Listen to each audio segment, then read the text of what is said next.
Well, hello again to all the boys and girls out there in YouTube land watching. John and Ellie of Georgia Beer Reviews back at you this evening with episode 3 of Beer Buddies.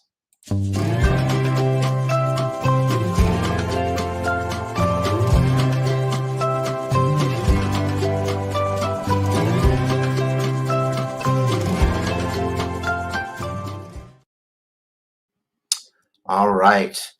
And joining me this evening, one of the people, the pioneers, you might say, in the YouTube beer review community. He started his channel way back in November of 2010. He's going on 12 years now that he has been doing beer reviews and other things on his channel. He also is known for his various liquor taste challenges, and he does other live streams as well. He's one of the people that inspired me to start my YouTube channel. One of my dear friends, Mr. Ronald Theriot. Let's welcome him in. All right. Good evening, Ron. Hello, howdy. Well, it's going on 11 years, you see, not 12, but 11 years on. Was it 11? Okay.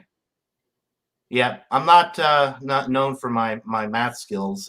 So yeah, almost 11 years. Your first beer review was posted on November 29th of 2010, I believe, Budweiser. If you type in on YouTube, Budweiser beer review, Ron Theriot, that's probably one of the top 3 search results for Budweiser on YouTube, along with a lot of your other reviews. You've gotten quite popular for people that are looking for a good, honest review on any beer, whether it's craft, macro, you name it. So thank you for joining me this evening, Ron. And I guess we'll just go ahead and get right into it with the question, what started it for you? What inspired you to start your channel? Because you were one of the first ones on YouTube, from my recollection, one of the earlier guys. And a lot of people come and go, but you've stuck it out and you've been here longer than just about anybody out there. So what started it for you? What inspired you to start your channel? But there was a good number of people that were before me, and a few of them are still around. 2 of them at least, I guess. Yeah, 2 are. And I was doing research, and I found the earliest beer review on YouTube was 2006, but that person's channel didn't last. But they inspired me because, and it wasn't like, oh, I'm so inspired, I have to do videos. No, I used to read written reviews on Beer Advocate and Rate Beer. And then there was a third site that was getting popular called The Beer and Me. And they were trying to make it like a Facebook type review thing, but it didn't really catch on. And the guy that started it got discouraged and he gave up on it. I thought he gave up too early, but there's only so many of these sites you could have. Untapped became the real popular one. But Right. And then in 2009, I said, oh, I could write reviews too. So I started writing written reviews. Excuse me, I'm going to open this beer. This is Leinenkugel's. One of my favorite Leinenkugel's beers. Toasted and I'm drinking a local beer from Wild Leap out of LaGrange, Georgia, one of their birthday month beers. They were founded back in 2017. So the only thing I don't like about this beer is that they took the classy Indian head lady off of the label and put Waterfalls. Oh, okay.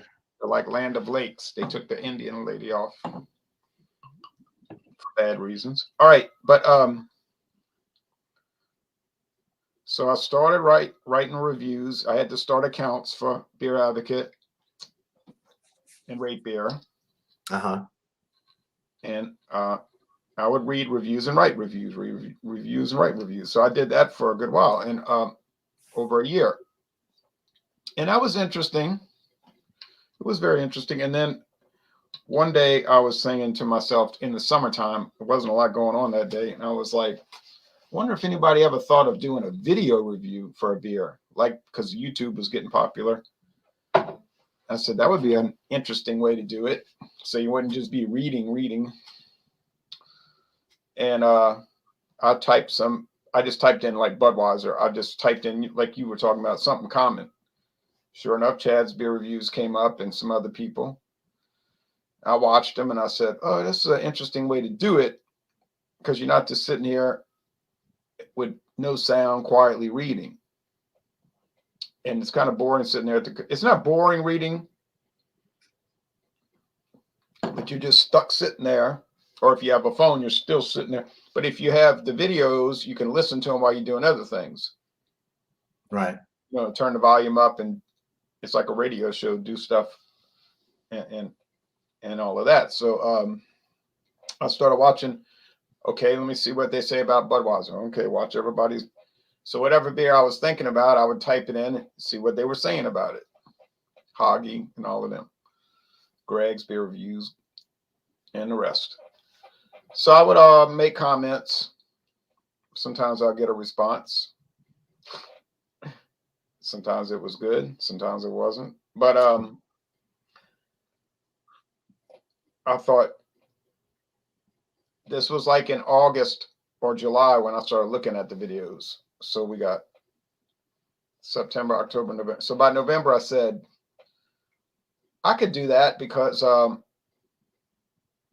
mean, I have opinions about beer. It seemed like it would be interesting to make the videos.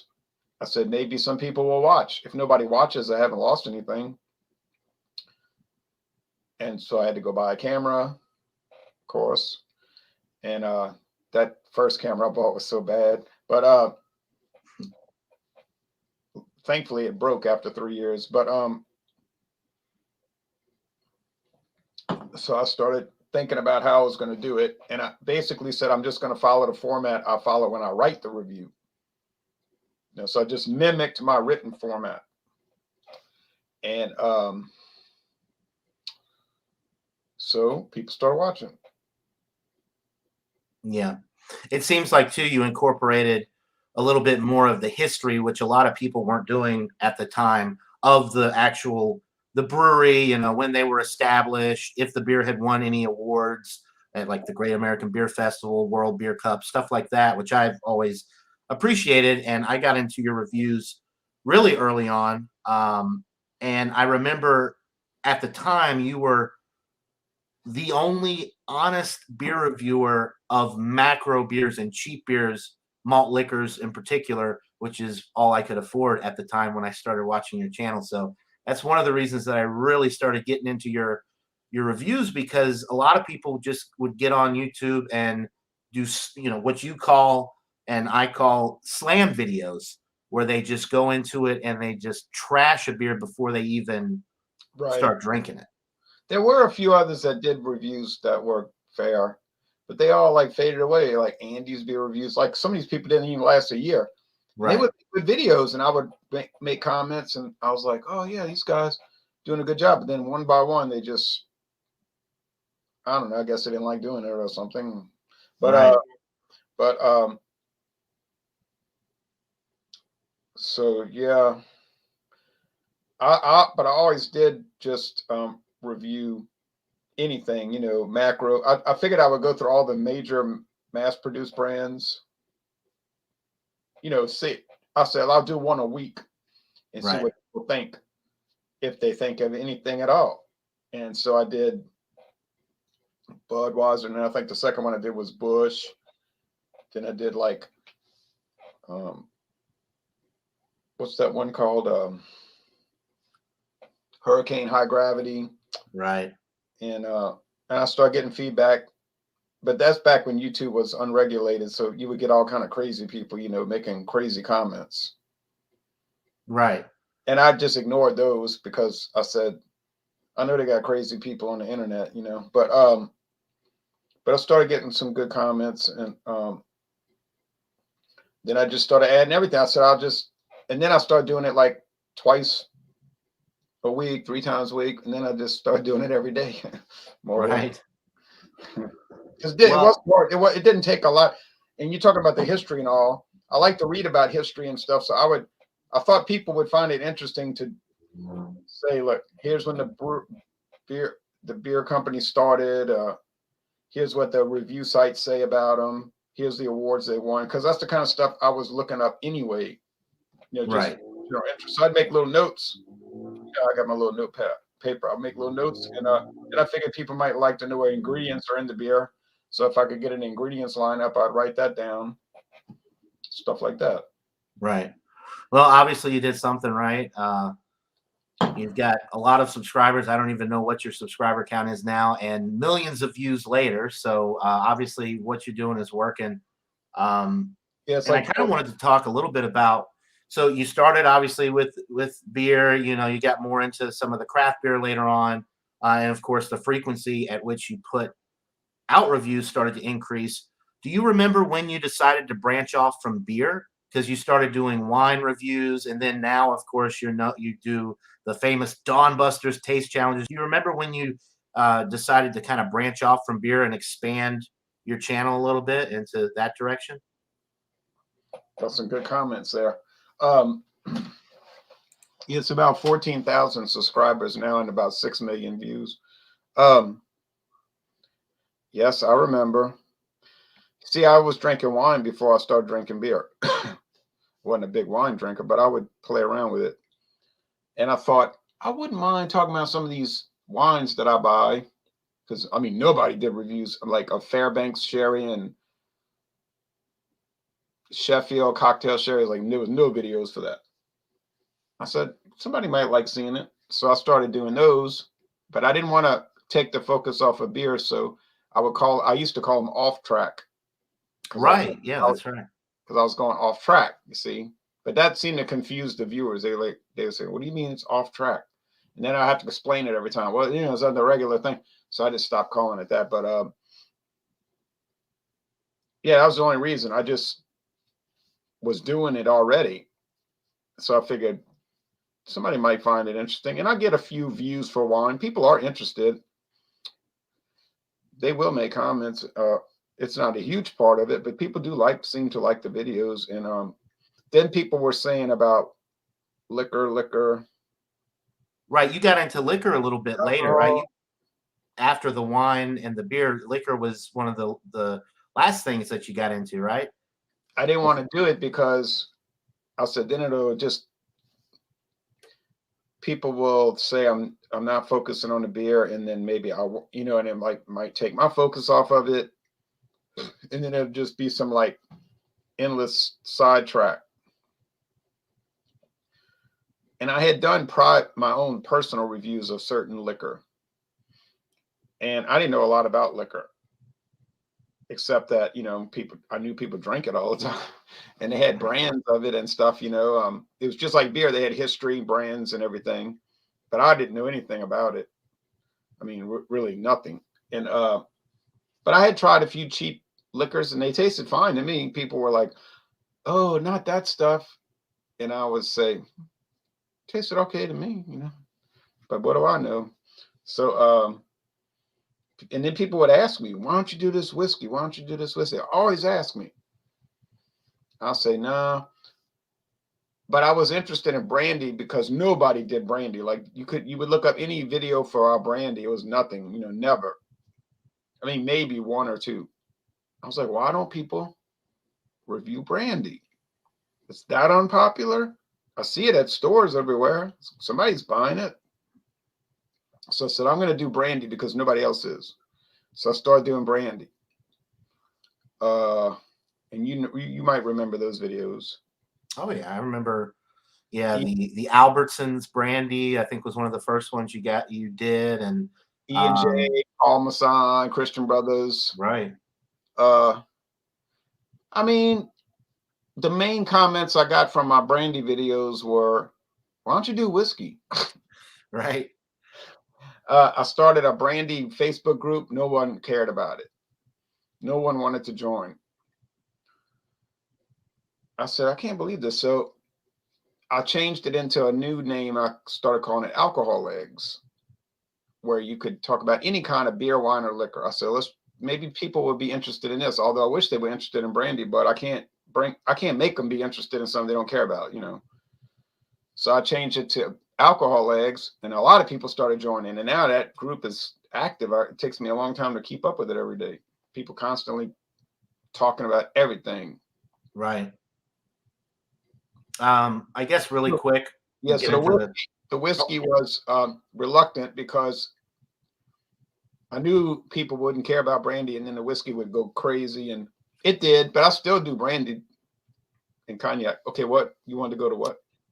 Oh no, I wanted to make sure you were finished first. No, I just wanted to acknowledge everybody in the chat, and I will get to some comments in a little bit. I don't want to break up the flow of the show too much, but thanks to Drewski Brewski, Bart, Bumpy, Jammer Fan, Ethan, JoJo, Let TV, all of you guys in the chat, we really appreciate it. Some great comments. Thanks for tuning in this evening. And if there are any questions, specific questions that you would like to ask Ron, you can post them in the chat and maybe we'll get to them. We're not going to be on here too long, but we can go through some of them. If you guys have anything interesting you want to post in the chat that I can ask Ron while we're doing the live show. Remember, some people call me Jay. Jay, yeah, that's right. I call you Ron Jay. I kind of alternate between the two, or on Stout Sunday, Ronald J. Theriot. I just throw it all out there. Make sure we cover all our bases. But speaking of, like Stout Sunday and live shows, I did want to ask you about the live show, the live reviews, and the examination stuff that you started doing on your channel years ago. From what I recall, you were one of the first people to really do that with a panel of people, and like you started out doing it with the same beer, like you'd have Still Reserve night, you'd have PBR night. Everybody would bring the same beer, and you would all go through and review it together. And I thought that was just genius. It was one of my favorite things to watch. It was one of the only shows on YouTube at the time where anybody did that, especially with beer. And this was way before StreamYard. This was back when we had the very glitchy Google Hangouts, which some people, StreamYard has its own problems. All these platforms do. But it was one of those where you could have 10 people on a panel. It was free for everybody. And you were one of the first ones that I remember doing that. What was that? Do you remember the idea of like, hey, we should do how did that idea come to be, and how did you figure out the whole Google Hangouts thing? See, that Google thing was good in a way though, because when anybody would talk, it would show their face automatically. So you didn't have to keep doing a screen where you pull somebody over and then they talk. It was automatic. So it kind of was convenient. Yeah. That was a convenient part. Sometimes it would not work and then it would just be jumping like crazy. But but usually it worked pretty well. So it was convenient. I don't know why Google killed that off. It's like I can't criticize them because our two channels might be canceled if we say anything negative. Yeah, who knows? Yeah, they're great. They're great. YouTube's great. The best. Havana's great. It started with a lot of controversy, that thing, because I had no interest in doing live hangouts. I had no interest in doing any hangouts with anybody, honestly. Oh, okay. But some people were asking me, would you like to join these hangouts? And I was like, okay. I wasn't really that interested, but I said, okay. And we did it like once a month for all of starting in 2012. And it was off. I mean, it wasn't on air. It was private. Then starting in 2013, going into 2013, doing more of it, like once a month. I guess we would do it. And it was kind of interesting and kind of not interesting because it was just people talking about anything.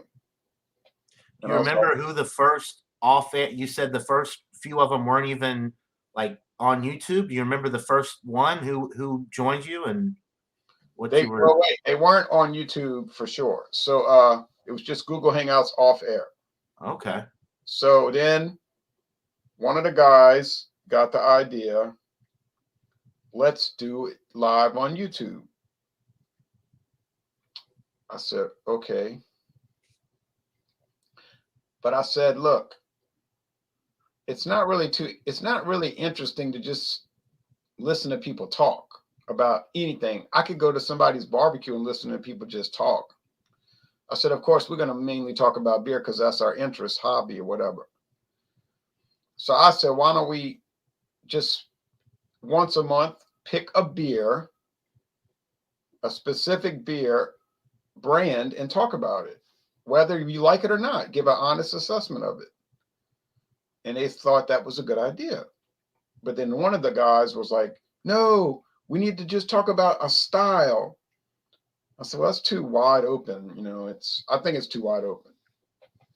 No. So then anyway, it turned into this big old fight, and most of them, and then this big old controversy. But I said, I'm going to do it anyway. I'm going to do it. Y'all can do whatever you want to do. I said, I'm going to do this, and I'm going to do it once a month, and it's going to be for a particular beer brand. And if you want to join me, good. If not, I'll just go alone. Well, then a lot of people wanted to join. Not so many from the original group, although a few did, none anymore. But so we started doing that, and each week it turned into each week, right? Because there were so many brands, and everybody wanted to do. They didn't want to wait a month, so I said, okay, Wednesday night is a good night for me. So I remember, people say that it's hard for some people to get a specific beer, and the whole wild card thing came about where it just well, what happened was, at first it was easy for everybody to get everything. Right. It was so common, nobody could say, I can't find Newcastle Brown Ale. Well, everybody could find that. And or I can't find Heineken. Oh, really? And then I did Steel Reserve one night, and I had to do 2 shifts. That's what I was just about to say. You had 2 shifts of 10 panel live shows. So you had 20 people drinking Steel Reserve. You had to do 2 different shows. That was actually one of my favorite. I still go back sometimes and watch that one, because I would say probably 80% of the people that were on those 2 streams, like, they just don't do this stuff anymore. Most people have kind of died off in regards to the live show stuff and joining like they used to. Most of them died off completely. They didn't even have a channel, don't do anything. Right. But what happened over time was you started running out of comments, and then you had to do more specific beers. Then people, I can't find that beer. And I guess they got tired of it, because they were like, well, how long are we going to do this? And I was like, well, what do you mean? We're going to do it forever. And they were like, forever? I mean, for the rest of my life, every Wednesday, I got to do a different beer brand? I said, well, yeah, don't you understand? So, so then it got to where there wasn't anybody wanting to join. I was like, well, but then, because you couldn't find any brands that everybody could easily get. That was another problem. And it wasn't like, y'all want to do Rolling Rock again? I didn't want to do it again. So then I decided in 2017, after 3 years, I said, well, let's just end it, because I mean, I don't need to go on Wednesday night alone, and I'm not going to be bothering people to do it. It's like, it's not that important to do it. And then Eric Fraunfelter was the one that said, Thomas Meadow 75, Massachusetts Beer Reviews. He said, we can't let this die. He used to join a lot, then not so much, but he said, we can't let it die. I said, well, what do you? He said, well, let's do Wildcard Wednesday, where you could just bring anything. That was my whole reason to start the brands, though, you see. Mm-hmm. I didn't want to sit there. I didn't want to sit there for an hour listening to people talk about beers I never even heard of, say, oh, it's fruity. Well, it's really woody, and I was like, oh, okay. But he wanted to do it. I said, go ahead, do it.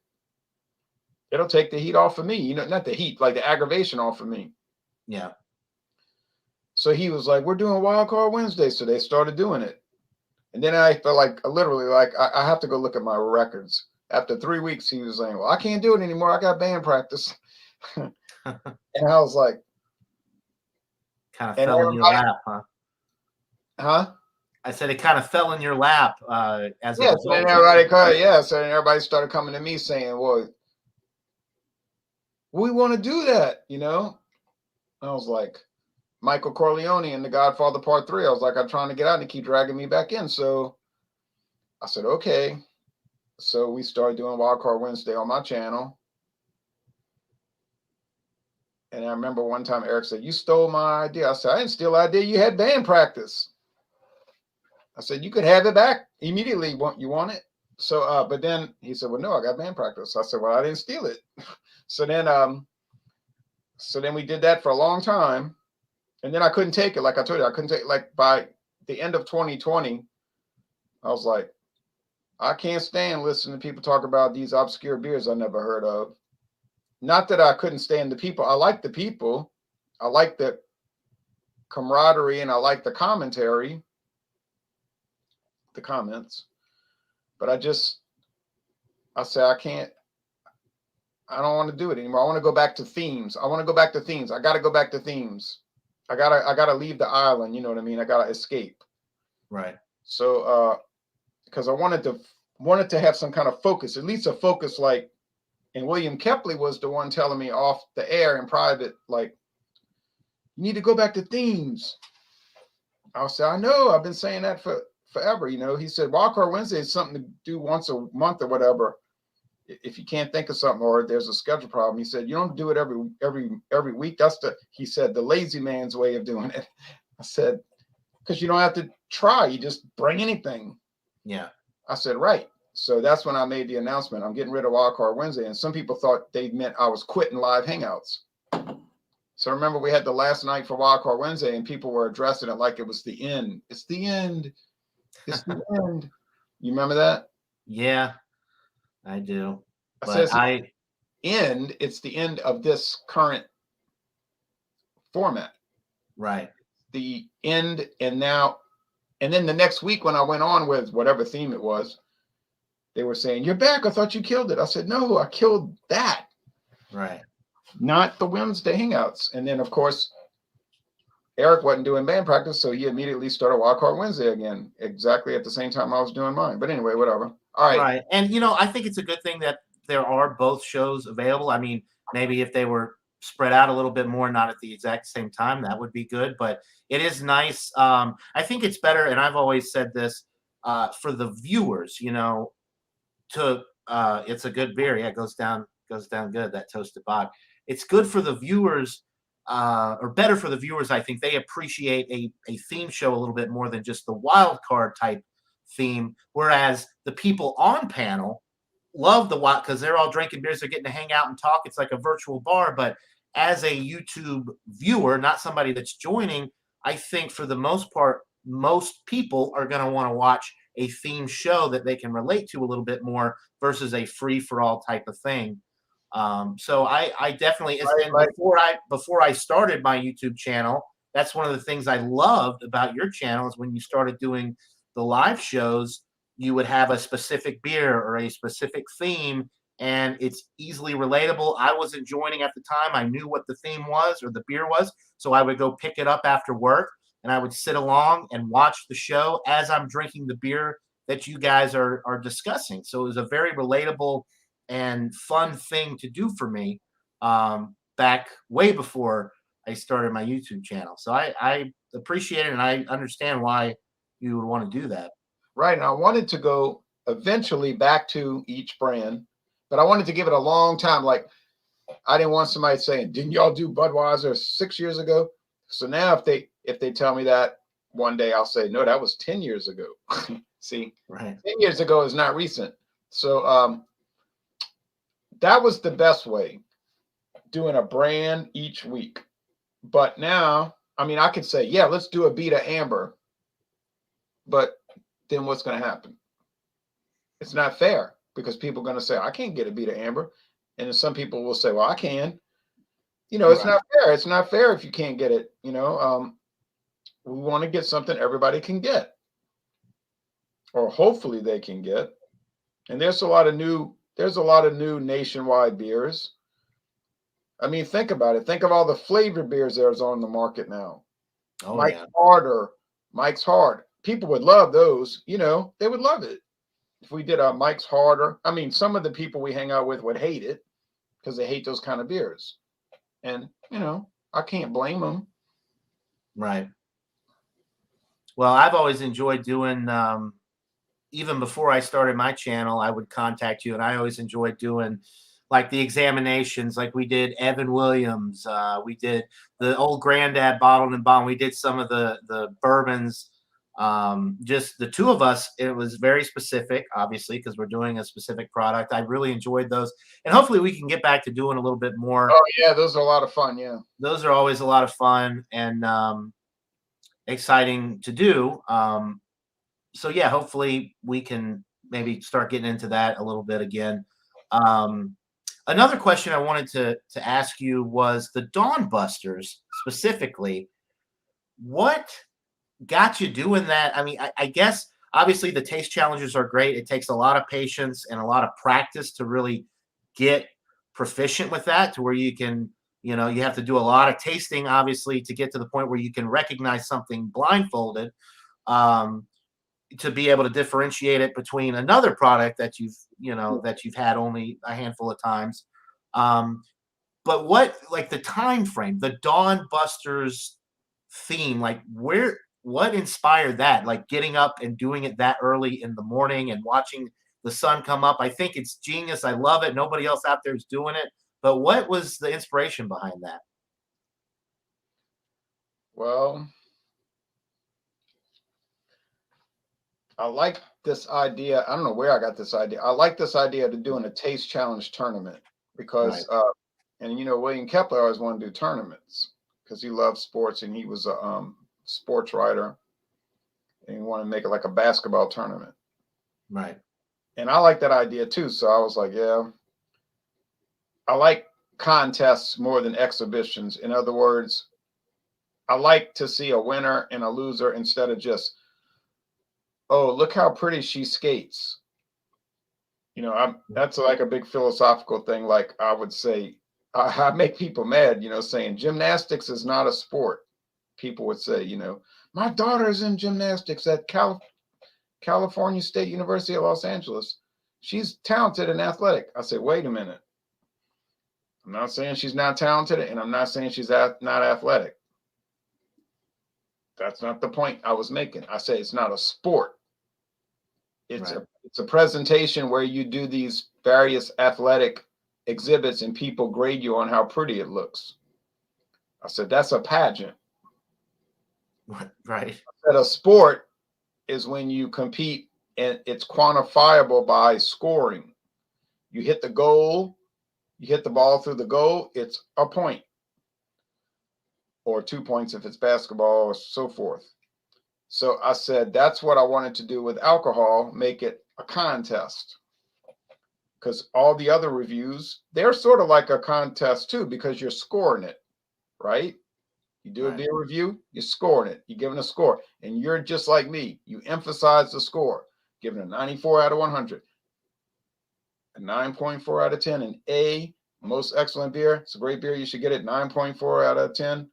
Thanks for watching. Some people do beer reviews and they're like, oh man, this beer is something else, 92. Anyway, and then you say, what did he say? Right. Then you got to go back and find what did the person say? It's like, why are you mentioning the score in passing? Like, why don't you emphasize the score? That's what we came to see what you thought about the beer. Right. But anyway, so I wanted to take each, I know this is a long convoluted story, but you asked a question. No, this is what this is about. The people want to know. I wanted to take each brand of liquor, whether it's brandy, whiskey, rum, tequila, because I got roped into tequila last year. I never was going to do tequila. I said, I'm not even going to taste tequila. Right. I would never try tequila.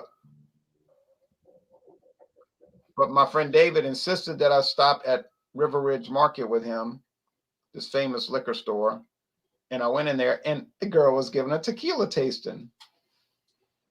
So that was a problem. But anyway, because I tasted it and I was like, wow, this is pretty good. Now I have to taste all of the different tequilas out there and right rating them. And it came like a sickness. And then they said, what about mezcal? I said, uh-oh, why you had to mention that word? But anyway, so I said, I'm going to do it like a challenge, because beer is hard because you got to drink the whole bottle or the whole can. What you going to do? Save it for a week? It's going to go flat. But the liquor is convenient because it's not going to go bad. So you you could save it for years, right? Like literally you could save it for years. So, and then I said to myself, who's doing it at dawn? I wake up so early anyway.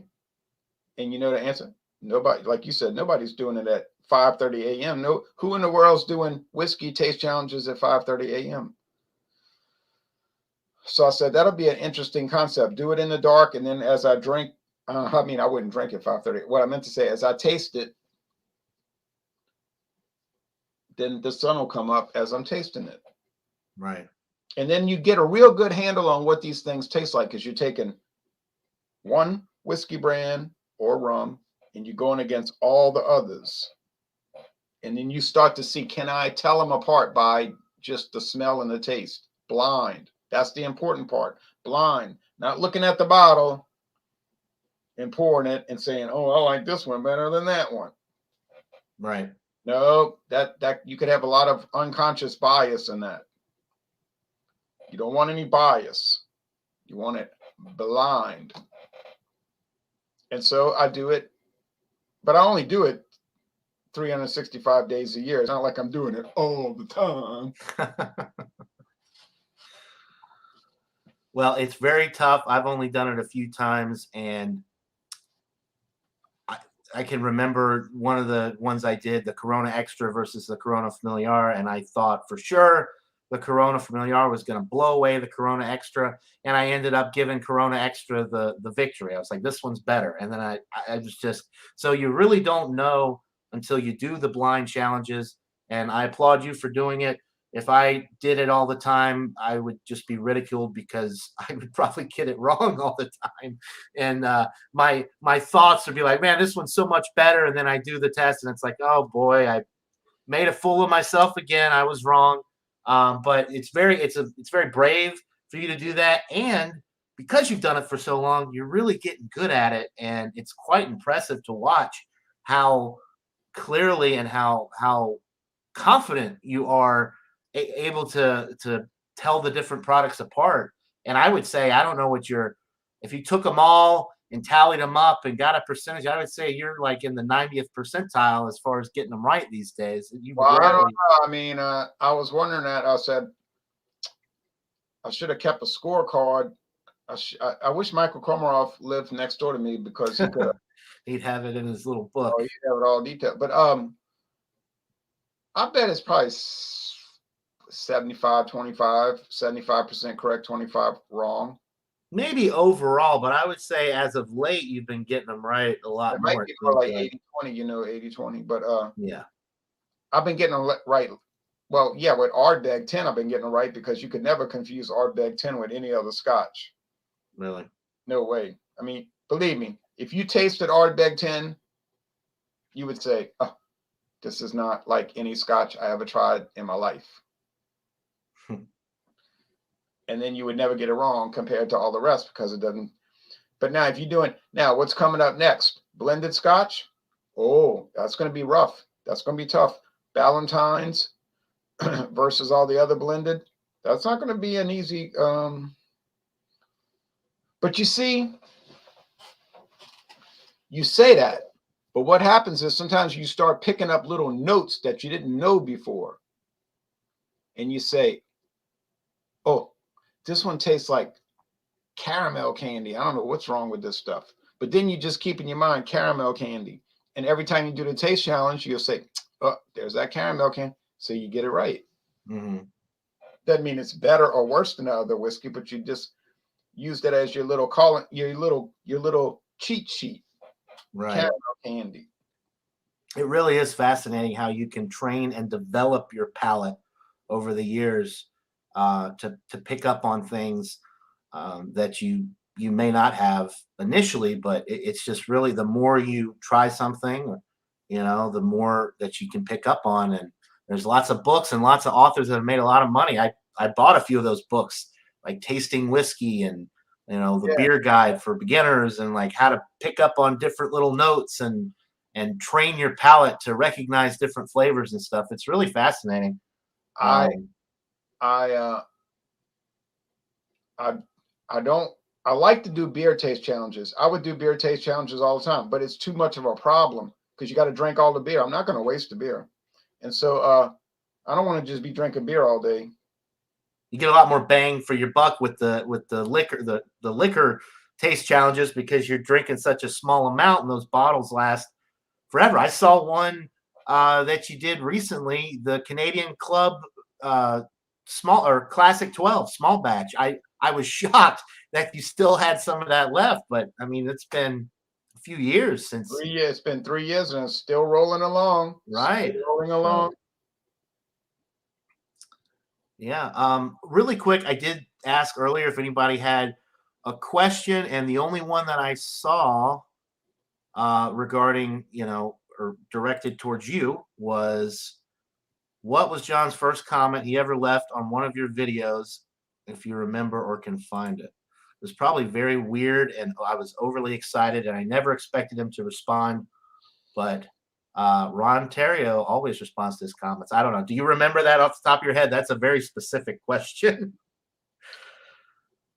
I don't I could find it, because if you go on YouTube Studio, you can look up people's names and you can find all the comments they've made on your channel, and you can go back to the oldest one. But it was something like, oh yeah, I had this beer before and I really appreciate you making such a fair-minded assessment of it. They got so many snobs out there, but you're giving it an honest review, and I appreciate that. We need more of this. And then I was like, well, I appreciate you saying that. No, I said something like, yeah, you're right. We do need to have more of that out there. And I appreciate you watching, John and Nelly. Thank you. Right.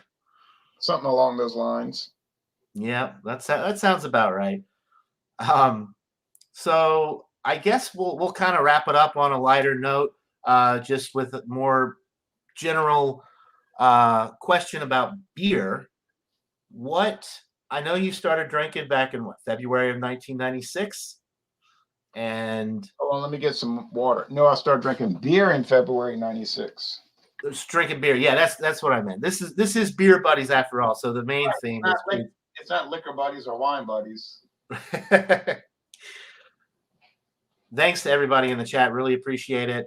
Josh is in the chat as well. Yeah, y'all go check out his channel. He posted a link in the comments. I thought he was joking around when he said he was going live last night, but apparently he did. So we've got another beer reviewer to add to the community. Who? Josh Abrams went live last night, and he officially started his channel. So he posted it in the chat. So if anybody out there is interested, you can click on that and go check him out. To me, what's the name of his channel? It's just his name, Josh Abrams. And Bumpy did the new brew last night, and I was gonna join it, but I didn't hear anything about it, so I thought, oh, he's probably not gonna do it for Thanksgiving week. Yeah, I didn't know if he was for sure. Plus, I was tired after work, and I went to bed early. Yeah, I did watch a little bit of it today. Listened to it in the car while I was driving around working. It was almost a 2-hour show. There were a couple of people on the panel that I had never seen before, so some other new faces, which is always nice to grow the beer community and get newer people interested in doing this type of stuff. Like I said earlier, if it wasn't for Ron and a few other people, I wouldn't even be here today. You guys inspired me to put my face out there and start doing this type of stuff. And it's amazing along the way how many great people you meet. And it's always fun talking about beers. So on that note, we'll end it with just a couple of questions about beers specifically, like what. Jeremy asked a question. Hey, I'm gonna go look up that new brew video and watch the playback tomorrow or the next day. Right. Let's see. If you see Jeremy's question, you can go ahead and read it and answer it. If I'm scrolling through here, I don't. He said, here we go. I see it. Yeah. So, what's the best and worst trends you've seen in the years that you've reviewed beers? But trends on what, though? What do you mean trends about what? Like, I don't know. That's an interesting question. Like maybe seltzers. Are they a trend, a fad, or is it here to stay? That type of thing, Jeremy? Or yeah, I'm not sure what trends he's talking about. Yeah, I'm not really sure. Okay, what were you going to ask about beers? So yeah, do you have a favorite standby beer? Like for me, like Miller High Life PBR, a good, cheap, easily accessible beer, something like that that you keep in your fridge a lot of times. I know Keystone Ice used to be one of them. Unfortunately, they discontinued Keystone Ice. Is there one now that you can think of that you keep around a lot? Well, it was Keystone Ice because it was cheap and it was good, but they discontinued it. So then we had to go to the second best one, Natural Ice. Not as good, no way, but Hmm. it's good. It's still very nice. And I've been buying 30 packs of Natural Ice at Walmart. I went to buy a 30 pack the other day, and they didn't have a single 30 pack. So I had to end up buying Natter Days 30 pack pineapple lemonade, which is actually pretty good, but I wanted Natural Ice. I appreciate you guys going back and watching New Brew. It's a bit of a different concept of presenting beer. Yeah, I'm gonna watch it. It definitely is. I still have to finish watching it. I got through like the first 45 minutes, but it looked like it was almost a 2 hour show. So I still had quite a bit left to Okay, watch. never mind. I probably won't watch it. But anyway, 2 hours. Are you crazy? Um, So Jeremy's question there, he's oh, you're talking about specifying. beer Yeah. trends. Well, I can't really say that there's any bad trends per se. I wasn't exactly thrilled with New England style and hazy IPAs. But people love them. Well, maybe not as much as they used to. Uh, seltzers is the big thing, you know. Uh, I don't like them, but everybody else does. I don't even do reviews. I could get a lot more views on my channel just doing seltzers every day, Yeah. There's a but lot of them. I don't ever do them. But I just don't. I just don't like them. But I can't say it's a bad trend. I mean, if you like it, drink it. What do I always say? You may as well drink what you like. It's not my job to tell people what to drink. If you want to drink White Claw and Cacti or whatever else out there, go ahead and drink it. Right. Have fun. Prickly pear seltzer. Yeah, drink it. I mean, it doesn't matter. It doesn't make any difference to me. I can't say it's a bad trend if people like it. It's not like it's immoral or it's evil. It's just it's neutral. It's neither good nor bad. It's a product. I was kind of interested in the brute IPAs, those super dry champagne Champagne yeast. IPAs, Yeah. which were so hot for like a week. Uh, by the time I started wanting to find all of them, they were gone. Right. So that was a trend that I liked that disappeared because nobody else liked it. Haha. Now it's pastry stouts and every kind of flavored beer. I used to rant and rave against flavored beers, but I gave up. Now I do flavored beer reviews all the time. Well, because 90% of all beers now seem to be flavored beers. So you're putting yourself in a corner and really limiting what you're able to try if you're against flavored beers these days. Yeah. Any trends? I'm trying to think of any trends that I thought were bad. I can think of one because it was a health concern, was back when Four Loko came out originally, when it had the caffeine and all the other additives in it, and it was causing people to have serious health issues, heart attacks, going to the hospital after drinking a few. With the stimulant with the depressant combination, not a good combo for That was health their reasons, fault. That was their fault because the can said the serving size was 5 ounces. I bet you which nobody paid attention to when they drank 2 or 3 cans. yeah, they were And drinking. They were drinking like 10 servings. Okay. right. And everyone's professional drinking opinion. Top malt liquors. Oh golly. Top malt liquors. Yeah. I would say Old for English. me, Schlitz and King Cobra, the Schlitz Blue Bull and King Cobra are two of my favorites. Yeah. I would say Mickey's, Colt 45, Schlitz Malt Liquor, Bull Oh, Red, yeah. the Red, the uh yeah, those are nice. King Cobra's got some little bite to it that I don't like. It's kind of like when I drink it, but I could have an easier time telling you the worst ones, like some bad. Right. Got some really bad off brands like what's it Earthquake. called? Earthquake, High Um, Gravity, Crazy Stallion. Those are like really bad. for a They're like, very interesting review on Mr. Ronald Theriot's channel, y'all go check out his review of Camo Black Ice. One of the only reviews where he got visibly upset and threw the can up against the fence, declaring, "Damn you, Camo! Damn you to hell!" that was monstrously bad. That That was was on. Oh, very yeah. So those are more memorable because they're so bad. I couldn't right. drink. I said, I ain't drinking this. I'm gonna get sick. Milkshake IPA fat. Yeah, that's not a great. I don't know. That kind of was a fad though, because you rarely, just like the brewed IPAs, even though brewed IPAs weren't, they were probably a little bit more popular than the milkshake at the time. But yeah, milkshake IPAs have all but disappeared completely. I don't think I've seen a milkshake Oh yeah, IPA in they long. have. Yeah, bulls don't come at you soft. I said that in a Schlitz VSL, the Gold Bull video. One of Bull- my favorite lines was from the Hurricane High Gravity. If you're going to drink a lot of this, make sure you have soft places to fall. No, That's right.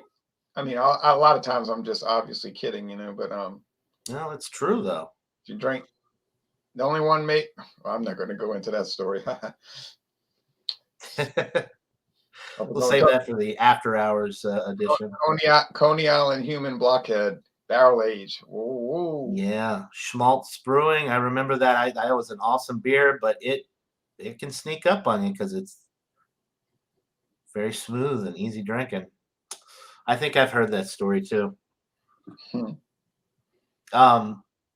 So let's see. We're going on an hour. We'll go ahead and wrap this up. I want to end it with one other question, and I know a lot of people ask you this, so we'll just go ahead and clear the air. Because this is a tough question for anybody that drinks a lot of different styles of beer, myself included. Do you have a favorite style of beer? It's hard to say because when I'm drinking those natural ice, I really like it and I always enjoy it. But when I'm drinking those imperial stouts, I really enjoy them. I guess I like imperial stouts the most, not barrel aged, but the imperial stouts, Okay. those are really good. They're really fattening. I'm glad I don't drink them too much. They're super high alcohol. I mean, they're great to drink, like that Narwhal barrel aged. I have one in the fridge. The Bourbon County, that's too strong though. 14.6, that's like trouble. Yeah. But 1050, 10.5 and all of those. Oh yeah, those are all right. Okay. Foreign extra stout. Yeah. Guinness. Awesome. I'm right there with you. The imperial stouts. I think I tend to like the barrel aged stuff a little bit more than you do, but obviously I like stouts. Anybody that watches my channel and knows that I do the Stout Sunday, and of course when I don't do it, you are kind enough to host for me. So yeah, we both like stouts a lot. But I would say stouts, um, IPAs, and I've really gotten into sours a lot too. I know you're not a big sour fan, but I really love the sour beers these days. So Sours remind me of fruit, and I don't like to eat fruit. right. I think you referred to one of the sours that you had recently when you were doing a review of it. Is it tastes like the Gatorade lemon lime, and if I wanted electrolytes, I would just drink Gatorade, or if I wanted that flavor, I would just drink a Gatorade. I would. So. It would be a lot cheaper. All right. Well, we're going on an hour here. I guess we'll go ahead and wrap this up. I want to thank everybody in the chat for leaving some great comments and questions. I want to thank my gracious host, Mr. Ronald Theriot of Louisiana Beer Reviews. If you're not already subscribed to him, I'm the guest. I'm not the host. You said gracious host. Gracious guest for Ronald Theriot for joining me on this third edition of Beer Buddies. I really appreciate it, Ron. Some great conversation tonight. So we'll end it there. I hope everybody has a great rest of your night. Hope you enjoyed the show, and hopefully we'll have another edition of Beer Buddies coming out soon. I got to find somebody else to that's interested in joining and talking about themselves. So, all right. Until then, cheers, everybody. Have a great night. Thank you, Ron, and we'll see you all in the next one. You're welcome. Bye-bye.